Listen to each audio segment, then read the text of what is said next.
جس میں اللہ کے نبی صلی اللہ علیہ وسلم نے خود شرکت فرمائی ہو، اس جنگ کو غزوہ کہتے ہیں۔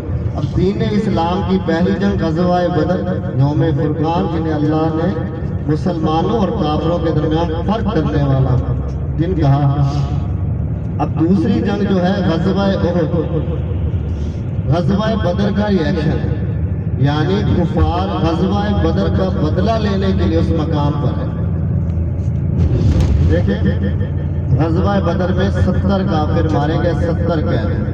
دین اسلام کا سب سے بڑا دشمن ابو جہل اس جنگ میں مارا گیا، تو ان کا سربراہ اب ابو سفیان بنتا ہے۔ اب اس کو یہ خطرہ لاحق ہو گیا کہ ہمارے اتنے بڑے بڑے سردار مار دیے، اب مسلمان بہت بڑی طاقت بن گئے، تو کہ نعوذ باللہ انہیں ایک ہی ٹائم پہ ختم کیا تھا۔ تو اس نے ایک بہت بڑا لشکر تیار کیا یہود کے ساتھ مل کر، قبیلوں کو ملا کر، اور مدینہ المنورہ پر حملہ کرنے کے لیے روانہ ہوا۔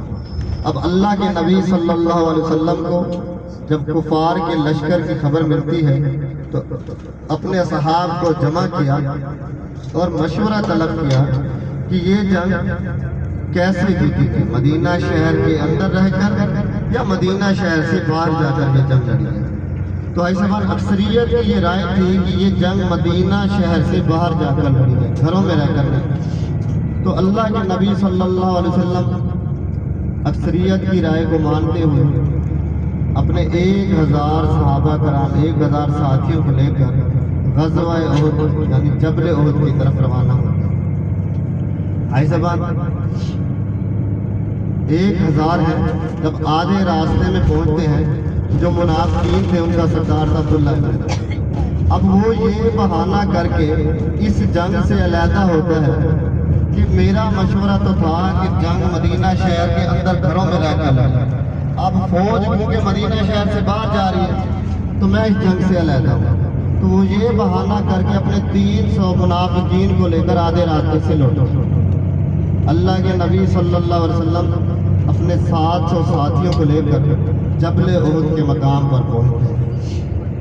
ایسے بات جبل احد جنت کا پہاڑ، جبل احد کو جنت کا پہاڑ بھی کہتے ہیں، اس کو سونے کا پہاڑ بھی کہتے ہیں۔ ایسے بات یہ جبل احد جو اللہ کے نبی صلی اللہ علیہ وسلم سے ہم کلام ہونے والا، اللہ کے نبی صلی اللہ علیہ وسلم کا ارشاد مبارک ہے کہ یہ جبل احد ہے تو ایک پتھر کا پہاڑ، لیکن میں جبل احد سے محبت کرتا ہوں اور جبل احد مجھ سے محبت کرتا ہے۔ سبحان اللہ، کیا یہ شان والا پہاڑ ہے جس سے اللہ کے نبی صلی اللہ علیہ وسلم خود محبت کرتے ہیں۔ تو ایسے بات جب آپ مدینہ میں ہوتے ہیں، کدھر سے بھی جائیں آپ کو یہ جبل احد ہر طرف سے نظر آتا ہے۔ اس کے اوپر لفظ اللہ لکھا ہوا ہے، حرم کا جو 22 نمبر گیٹ ہے اس کے سامنے سے بالکل آپ کو یہ جبل احد نظر آ رہا ہوتا ہے۔ آپ کی جب بھی اس کے اوپر نظر پڑے تو آپ بھی کہیں کہ اے جبل احد، کیونکہ اللہ کے نبی صلی اللہ علیہ وسلم تجھ سے محبت کرتے ہیں اور تو اللہ کے نبی صلی اللہ علیہ وسلم سے محبت کرتا ہے، تو ہم ان کے امتی، ہم بھی تجھ سے محبت کرتے ہیں، اور اس کو محبت بری نگاہ سے دیکھنا ثواب ہے۔ ایسے بات ایک دفعہ اللہ کے نبی صلی اللہ علیہ وسلم اس جبل احد کے پہاڑ کے اوپر چڑھتے ہیں تو یہ زور زور سے ہلنے لگا۔ اللہ کے نبی صلی اللہ علیہ وسلم نے اپنی ایڑی مبارک اس پہاڑ کے اوپر ماری اور کہا اے جبل احد رک جا، تجھے نہیں معلوم تیرے اوپر ایک نبی، ایک صدیق اور 2 شہید ہیں۔ نبی یعنی ہمارے پیارے نبی حضرت محمد مصطفیٰ صلی اللہ علیہ وسلم، صدیق کہا یعنی حضرت ابوبکر صدیق رضی اللہ عنہ ساتھ تھے، اور کہا 2 شہید ہیں، تو ساتھ میں تھے عمر بن خطاب رضی اللہ عنہ اور حضرت عثمان غنی رضی اللہ عنہ۔ ایسے بات اسی واقعے کے بعد حضرت عثمان غنی رضی اللہ عنہ مدینہ کی گلیوں میں پھرتے اور کہتے ہیں لوگوں مجھے مبارک دو، اللہ کے نبی صلی اللہ علیہ وسلم نے مجھے شہید ہونے کی بشارت۔ ایسے بات حرم کا 309 نمبر گیٹ ہے، مسجد غمامہ والا جو 310 309 ہے، 309 سے نکلے نا آپ مسجد بلال کی طرف جائیں تو جو کبری آتی ہے، پل آتا ہے روڈ کراس کرنے سے پہلے، اس کے نیچے ایک چھوٹی سی مسجد ہے، مسجد ذوالنورین۔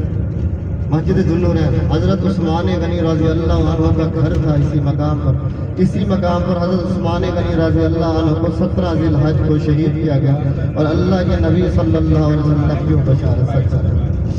ایسا بات